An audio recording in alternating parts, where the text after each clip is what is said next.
कद नाटा हो, देह कुरूप हो, फिर भी ब्रह्म विद्या इस काले कलुष देह शरीर में, नाटे कद में, टेढ़ी टांगों में, विचित्र वक्षस्थल में ऐसा ब्रह्म विद्या तेज भर देती है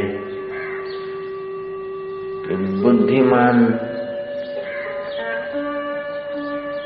महीपति, महान बुद्धिमान, विशाल काय, विशाल राज्य, विशाल विचारधारा का पुंज राजा जनक अष्टावक्र के चरणों में पड़ता है। हे भगवान, मुक्ति कैसे प्राप्त हो? अष्टावक्र मुनि कहते हैं, अगर मोक्ष चाहते हो तो विषयों को विष की नाई छोड़ दो, औषधवद संसार की चीजों का उपयोग करके बाकी का समय अपने राम में आ जाओ। आर्जव, क्षमा, संतोष, आत्मविचार की सुधा दिन रात पियो, मोक्ष की अनुभूति हो जाएगी। बाहर के विचारों में सतबुद्धि करना अपने को आग में होमने जैसा है। अपने सत्य स्वरूप परमात्मा में ही सतबुद्धि करके विश्रांति पाना,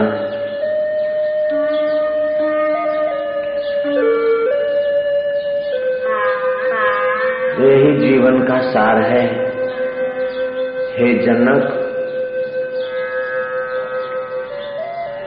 तो आप सुख रूप है, तो आप अमर है, तो चैतन्य है, शांतात्मा है वत्स, अपनी महिमा को जान। हे जनक, तो आप धन की टंकसाल है, धन किस लिए चाहता, तो आप माला माल है। सिक्के सभी जहां से बने, तो वह महाटंकसाल है। चाह न कर, चिंता न कर, चिंता ही बड़ी दुष्ट है श्रेष्ठ से भी श्रेष्ठ, मगर चाह करके भ्रष्ट है। तू चिंता और चाह से ऊपर उठे साधक, तू निश्चिंत और निर्चाह होकर अपने आत्मा में विश्रांति पाले भैया। बहुत युग तू भटका है, बहुत माताओं के गर्भों में लटका है, बहुत पिताओं के शरीर से पटका गया है। अब तू आत्मदेव में आ जा, गुरु के ज्ञान में आ जा, राम के आराम में आ जा वत्स। अपनी मधुर शांति में, अपने अलौकिक आत्म प्रसाद में तू जग जा वत्स।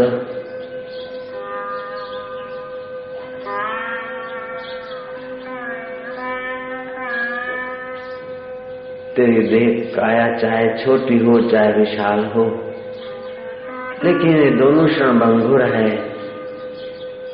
तेरा लोगों के साथ लंबा चौड़ा परिचय हो, अथवा तुझे कोई न जानता हो, आखिर सब क्षण भंगुर है। तुझे संसारी सुविधाएं खूब हो, चाहे असुविधाओं से जीता हो, आखिर देह क्षण भंगुर है। सुविधाएं असुविधाएं स्वप्न है, आत्मदेव अपना है। तू अपने आत्मा में जाग जा। मैं आत्मा हूँ, सुविधाओं और असुविधाओं को मैं सत्य नहीं समझूंगा। ये आने जाने वाली ठंडी और गर्मी, सर्दी और गर्मी, मान और अपमान, चाहे मान कितना भी बड़ा हो गया हो, चाहे सारे पृथ्वी के लोग अपमानित करें, लेकिन हे वीर साधक, तू निश्चित समझ कि तेरा आत्मा इन दोनों से निर्मुक्त है। मान अपमान इस देह का, सर्दी गर्मी इस देह की, सुख दुख मनोवृत्तियों का, राग द्वेष बुद्धि का है, लेकिन तू इन सब का प्रकाशक सबका दृष्टा, सबका साक्षी, सबका आधारभूत चैतन्य घन है। हे मित्र, हे वत्स, तू जाग जा अपने प्रभाव में, तू जाग जा अपने शांति में, तू जाग जा अपने सौंदर्य में। बाहर का सौंदर्य कब तक आंखों को दिखाएगा? इन आंखों को जो चेतना देता है उस परम सौंदर्य दाता को तू प्यार करता हुआ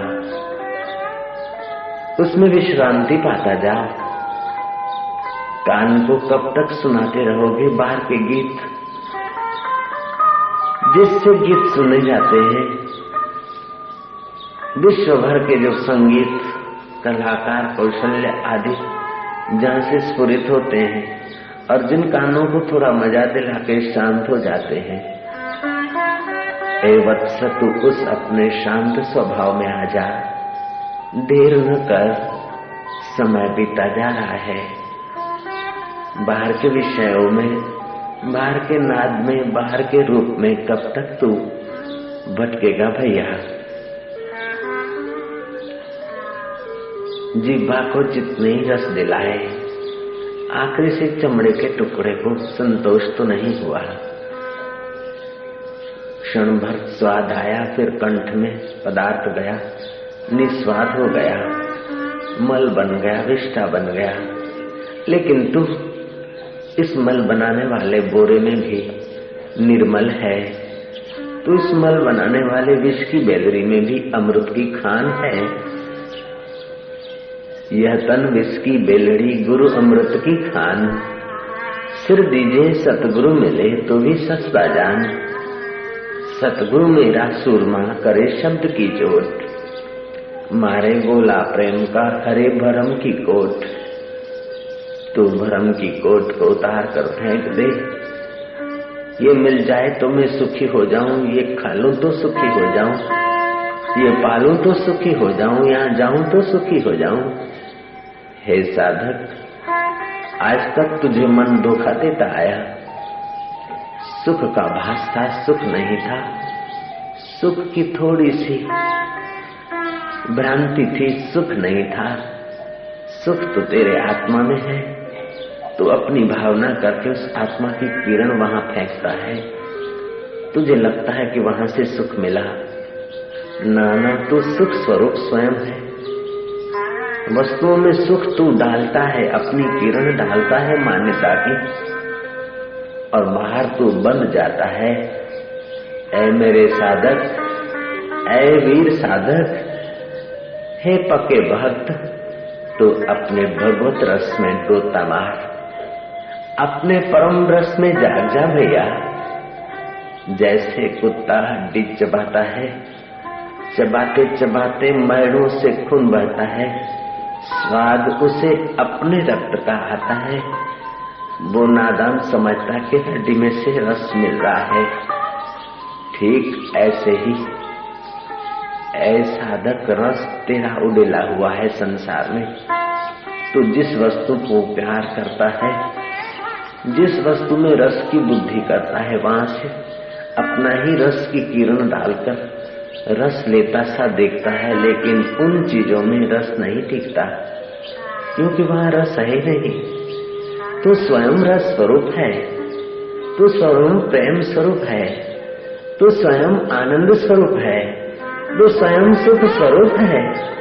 अपने सुख स्वभाव में आ जा भैया।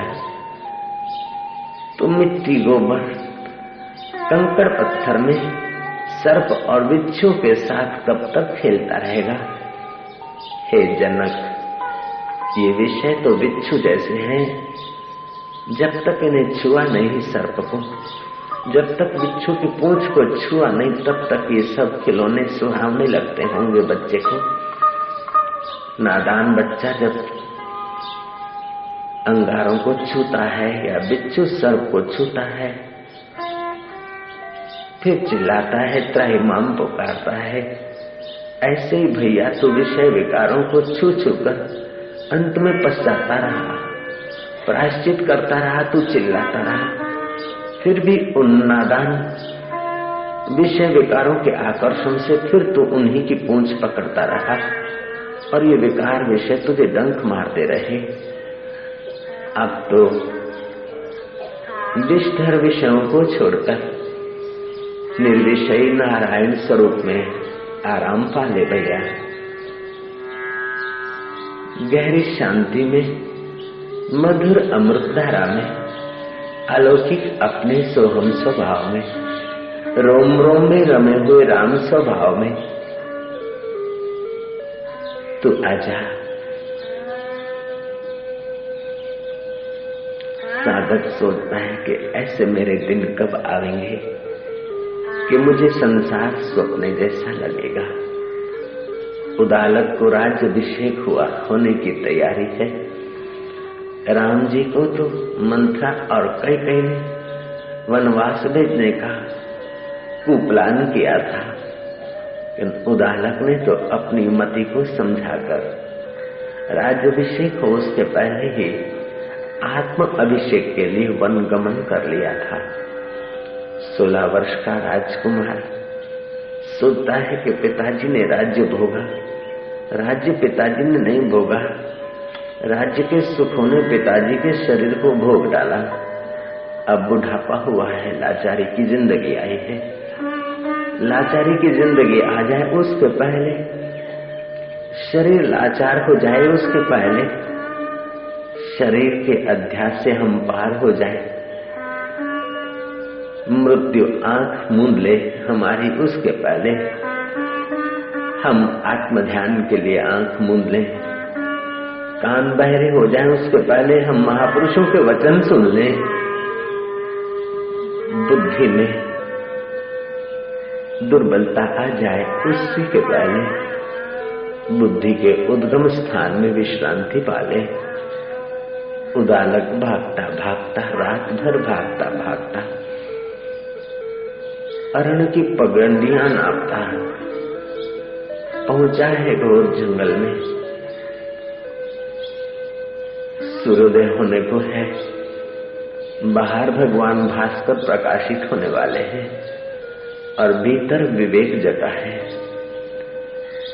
उदालक कोई शांत गुफा की खोज करता करता एक गिरी गुफा की ओर पहुंचा है। उदालक ने उस गुफा में घास बिछाया है, आसन बिछाया है, अपने मन को समझाता है। और राजकुमार, ए मन, तुझे बाहर का बहुत दिखाया, बहुत सुनाया, बहुत चखाया, अब तो ऐसा चखने की वासना छूट जाए। अब ऐसा अपने सोहम स्वभाव को जान ले कि जन्म मरण का चक्कर टूट जाए। अब तो ऐसी विश्रांति पा ले कि तेरी अमरता का तुझे साक्षात्कार हो जाए। हे मेरे मन, तेरी दो धारें हैं, एक तेरा छोर मुझ चैतन्य से स्फुरित होता है, दूसरा छोर इंद्रियों से जुड़ता है। मैं इंद्रियों से जुड़कर आज तक लाचार होता रहा तेरी बेवकूफी के कारण। अब मैं तुझे इंद्रियों के विकारों में नहीं, मुझ चैतन्य आत्मा निर्विकार में ले आ रहा हूं।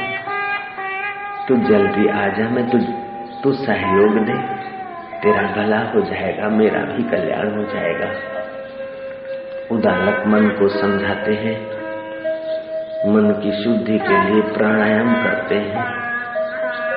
छांदोग्य उपनिषद में लिखा है, प्राणायाम और ध्यान करके जिनका मन पावन हुआ है वे वेदांत का अमृत पाकर अमरता का साक्षात्कार करते हैं। उदालक मन को समझाते हैं, प्राणायाम आदि से मन की चंचलता कम करते हैं। मन जब प्राणों में लीन होता है तो समाधि निद्रा होती है, और प्राण जब मन में लीन होते हैं तो समाधि होती है, और दोनों जब पूर्ण सक्रिय होते हैं तब जागृत अवस्था आती है। मन को समझाते उदालक प्राणायाम के बल से मन को शांत करते हैं। प्राणायाम की 12 उंगलियों का कोर्स, गति अगर 1 उंगल कम होती है तो साधक के जीवन में निस्वार्थता जैसा सद्गुण आ जाता है। निष्कपटता, पटुता, प्रसन्नता, सहजता, सरलता, निर्भयता आदि सद्गुण आने लगते हैं। श्वास की गति अगर 2 उंगल कम चलने लगे, 12 उंगल में से 2 उंगल कम हो जाए तो शास्त्र का ज्ञान प्रकट होने लगता है भीतर। न देखे न पढ़े, निगाह मात्र से शास्त्रों के रहस्य को समझने की क्षमताएं खुलती है। जब चिदावली जागृत होती है, प्रकाश पुंज दिखने लगते हैं, विकार अपने आप बिखर के गिरने लगते हैं और अंतर सुख में रुचि होने लगती है। इस प्रकार श्वास की 3 उंगल बाधित होती है। तब साधक के जीवन में सुंदर व्यक्तित्व, वक्तृत्व योग्यताएं, अब वो चाहे तो सुंदर कविताएं बना सकता है। कवित्व शक्ति खिलती है। कवि कालिदास ने रघुवंश काव्य आदि लिख रख दिए। तुलसीदास जी महाराज ने रामायण लिख दिया। साधक का मन एकाग्र होता है तो प्राण की गति कम होने लगती है, अपमृत्यु टलती है, दीर्घ जीवन जीने की क्षमताएं बढ़ती है, बुद्धि का विकास होता है, तन निरोग होता है, शरीर में विद्युत बढ़ने से, एकाग्र होने से विद्युत बढ़ती है और शरीर में विद्युत बढ़ने से शरीर निरोग और स्फूर्तिदायी होता है। उदालक का शरीर निरोग, स्फूर्तिदायी और दिव्य विचारने वाला उसका चित्त हो गया। उदालक को कभी कंपन होता है तो कभी शांत बैठता है, कभी आंसू बहाता है तो कभी खिलखिलाकर हंसता है, कंदमूल पाता है। कभी कभी उसका मन पुरानी आदतों के अनुसार जगत का चिंतन करता है। फिर उदालक सावधान रहते हैं, मन के मनोराज्य को देखते हैं कि मन तू इधर उधर का चिंतन करता है। अब मैं तुझे देखने वाला हुआ हूं, अब तेरे चिंतन में मैं बहूंगा नहीं, मैं तो अपने आप में आऊंगा, तुझे भी अपने आप में आने को बाध्य होना पड़ेगा। मैं मूर्छित होता हूं तब तू मनोराज करता है। उदालक बार बार अपने मन को देखते हैं, समझाते हैं। मन को देखना और समझाना मानो मन को सत्ता देने का काम, बेवकूफी से जो चल रहा था उसको डिस्कनेक्ट करना, और मन को सत्ता देने का काम जितना कम होता है उतना ही मन मरने लगता है। मन जितना मरता है उतना अमनी भाव को प्राप्त होता है। जितना साधक अमनी भाव में आता है उतना ही वो सिद्धत्व के राज्य में प्रवेश करता है। महाभागशाली परम पुण्यात्मा राजकुमार उदालक बाहर का राज्य अभिषेक छोड़कर आत्मराज्य में प्रवेश कर रहा है। तुम भी करते जाओ।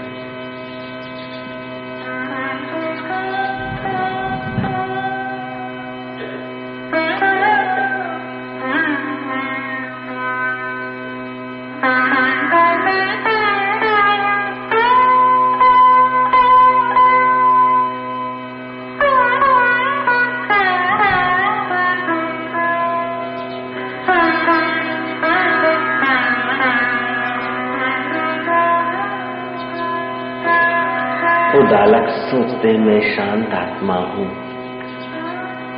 मैं चैतन्य आत्मा हूँ। संसार में बड़े बड़े महारथी आए, बड़े बड़े वीर योद्धा आए, कई कूटनीति से राज्य छीनकर सुखी होना चाहते थे, दुर्योधन और शाकुनी जैसे आए, भीष्म और युधिष्ठिर जैसे आए, कंस और रावण जैसे आए, लेकिन सब स्वप्न की सरिता में बह गए। ये हमारा करते करते आखिर तो इस वसुंधरा में समा गए। ऐसे राजा आए जिन पर चंवर डुलाने वाली सुंदरियों के रत्न जड़ित गहने छनछनाते थे। ऐसे राजा आए जो चलते थे तो पुष्पों की वृष्टि होने लगती थी, देवता भी फूल बरसाते थे। लेकिन आज सब काल के गराल में सो गए। मैं भी काल के गराल में सो जाऊं उसके पहले आत्मा में सोने को यात्रा कर रहा हूं।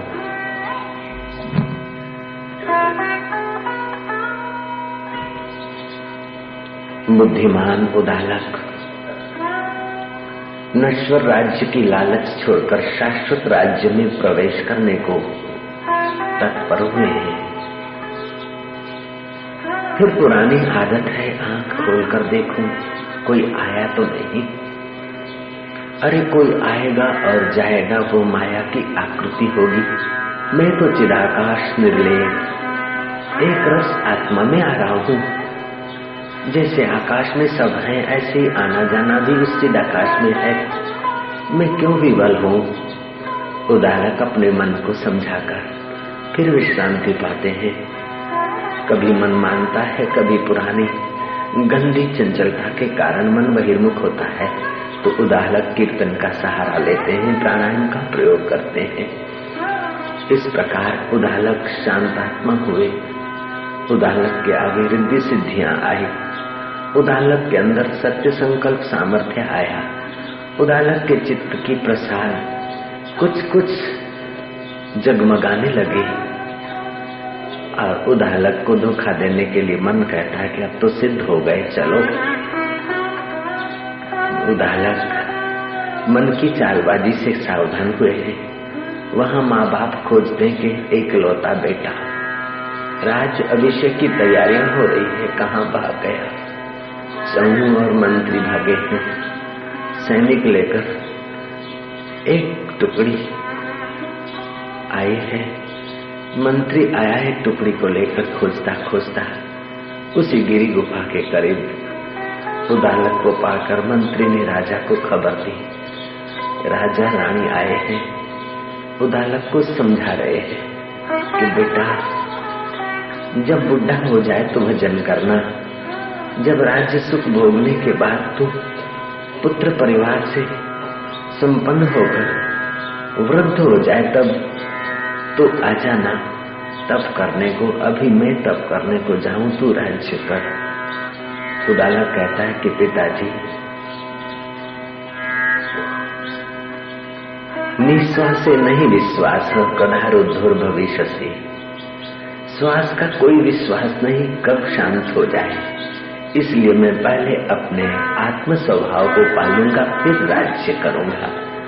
जैसे ज्ञानवान अपना काम निपटाकर फिर व्यवहार करते हैं और अज्ञानी अपना असली काम छोड़कर संसार में भटकते हैं और हार जाते हैं, ज्ञानवान जीत जाते हैं।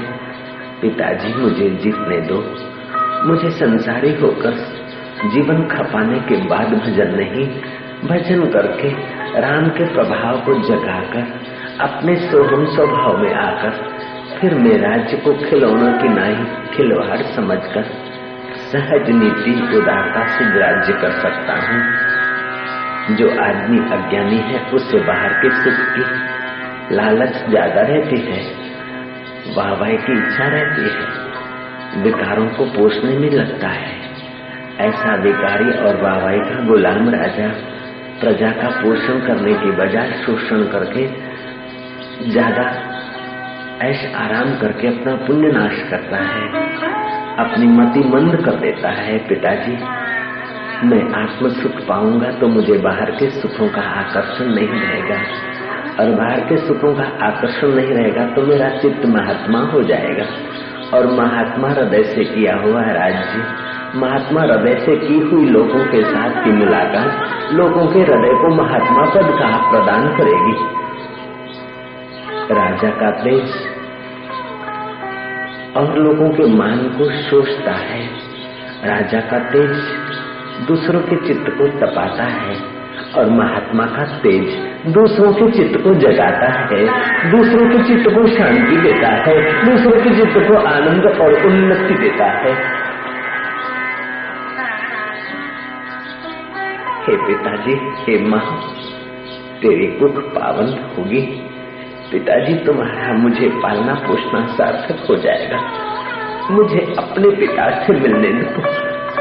हर जन्म में कई मेरे पिता हो गए, कई माताएं हो गई, कई पत्नियां या पति हो गए, लेकिन हर जन्म में मैं हारता आया हूँ, धोखा खाता आया हूँ।